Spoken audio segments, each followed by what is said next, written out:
Now DNA को थोड़ा और कंप्लीटली बात करते हैं। DNA the polynucleotide chain. DNA क्या है? पॉलीन्यूक्लियोटाइड की चेन है।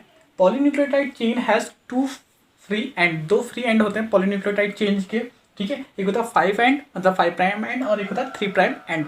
ओके, तो 5 प्राइम एंड क्या है? Free phosphate molality of 5 end of ribose sugar. जो फॉस्फेट है वो राइबोज शुगर के 5 प्राइम पे क्या होगा? अटैच होगा, एंड होगा, वहाँ पे कनेक्ट होगा। ओके, और तो 3 प्राइम क्या है? फ्री फ्री 3 डैश या फिर 3 prime O H group of ribose sugar. जो 3 प्राइम वाला है राइबोज शुगर का, वो क्या होगा? फ्री होगा, ठीक है। ओ एच ग्रुप वो क्या होगा? फ्री होगा। तो उस एंड को हम क्या बोलेंगे?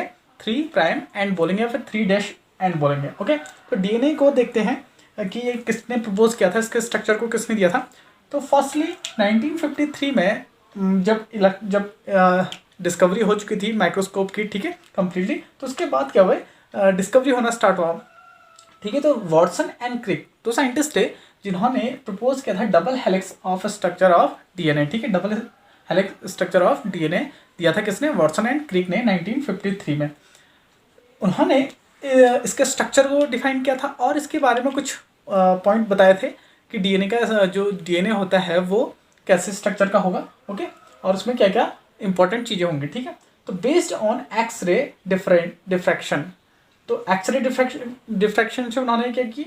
एक मॉडल दिया, डबल हेलिक्स मॉडल दिया, composed of 2 poly nucleotide chain. उन्होंने बोला कि जो बना हुआ है वो किससे बना हुआ है? 2 पॉली न्यूक्लियोटाइड चेन की चेन से मिलकर बना है। Sugar phosphate forms the backbone. जो शुगर और फॉस्फेट है वो डीएनए की क्या बनाती है? एक बैकबोन बनाती है। ये स्ट्रक्चर मैंने यहाँ पे बना रखा है डीएनए का, ठीक है। तो जो बैकबोन बना रही है, कौन सी बना रही है? शुगर और फॉस्फेट की मॉलिक्यूल की क्या बना रही है? बैकबोन बना रही है। और जो अंदर मैंने AGC ये लिखा है, ये क्या है? नाइट्रोजनिक बेस है। 2 स्ट्रैंड ये हैं, ठीक है। एक स्ट्रैंड ये है और एक स्ट्रैंड ये है। Okay, nitrogenous bases form the anterior. जो नाइट्रोजनस बेस होता है वो एंटीरियर पार्ट बनाता है, paired through the hydrogen bond. और पेयर होते हैं किससे? हाइड्रोजन बॉन्ड से, जो मैंने ब्लू कलर से यहाँ पे शो कर रखे हैं डैश से, ठीक है। तो ये क्या है? बॉन्ड है, ठीक है। जहाँ पे 2 दिखाई दे रहे हैं आपको वो डबल बॉन्ड है, जहाँ पे 3 लाइनें दिखाई दे रही हैं वो ट्रिपल बॉन्ड है। तो किससे जुड़े होते हैं? नाइट्रोजनी बेस से, अपने पेयर से जुड़े होते हैं, अलग स्टैंड से। एक स्टैंड के नाइट्रोजनी बेस दूसरे स्टैंड के नाइट्रोजनी बेस के साथ में क्या होते हैं?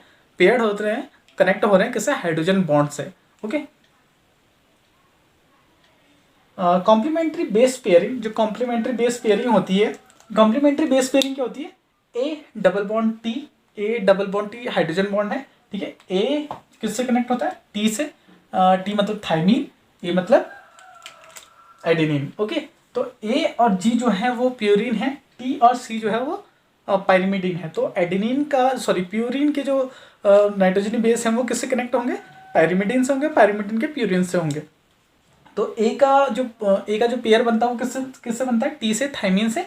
और जी का बनता है जो वो बनता है सी से, ठीक है, साइटोसिन से। यहाँ पे यूरासिल एब्सेंट होता है। तो प्यूरिन कितने नाइट्रोजन बेस होते हैं? 4 नाइट्रोजन बेस होते हैं, एडेनिन, गुआनिन, थाइमिन और साइटोसिन। ओके, प्यूरिन के एडेनिन और गुआनिन, और पायरिमिडिन के साइटोसिन और thymine. Uniform distance between 2 strand of helix. दोनों हेलिक्स की यूनिफॉर्म क्या होती है? डिस्टेंस होती है आपस में।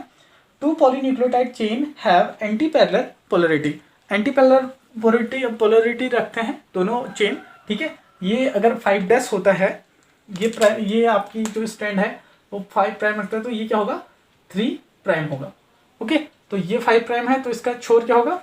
3 प्राइम, और इसका क्या होगा? 5 प्राइम।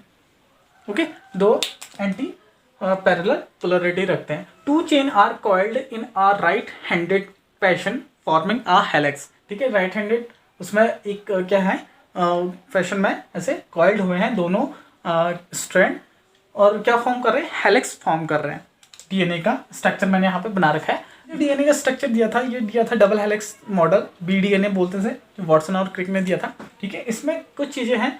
सो इसका जो डायमीटर होता है वो होता है 20 एंगस्ट्रॉन। ओके, और इसकी एक फोल्ड की लेंथ, मतलब एक घुमाव की लेंथ, एक जो सर्कल ऐसे ऐसे जो घूम रहा है, ठीक है, तो इसकी लेंथ होती है 34 एंगस्ट्रॉन।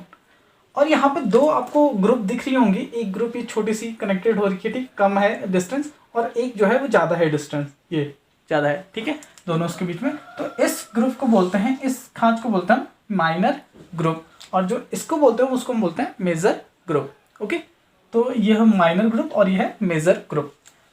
अब ये जो नाइट्रोजनी बेस जो है between two distance between nitrogenous base, इनकी डिस्टेंस कितनी होती है 3.4 एंगस्ट्रॉन होती है। दो नाइट्रोजनी बेस के बीच की डिस्टेंस कितनी होती है, एक स्ट्रैंड में 3.4 एंगस्ट्रॉन होती है।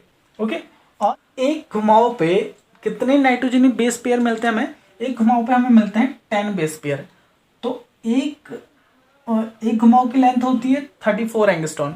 तो उसमें जो नाइट्रोजनी, अगर हम बीच में बात करें नाइट्रोजनी बेस के बीच की डिस्टेंस की बात करें तो 34/10 कर रही तो हमें उनके बीच की डिस्टेंस निकल आएगी, ठीक है, नाइट्रोजनी बेस की। तो नाइट्रोजनी बेस कितने होते हैं 3.4 एंगस्ट्रॉन, जो डिस्टेंस होती है दो नाइट्रोजनी बेस के बीच में वो इतनी होती है, ठीक है। तो ये था डीएनए का डबल हेलिक्स मॉडल, BDNA बोलते हैं इसे, जो वाटसन और क्रिक ने दिया था 1953 में।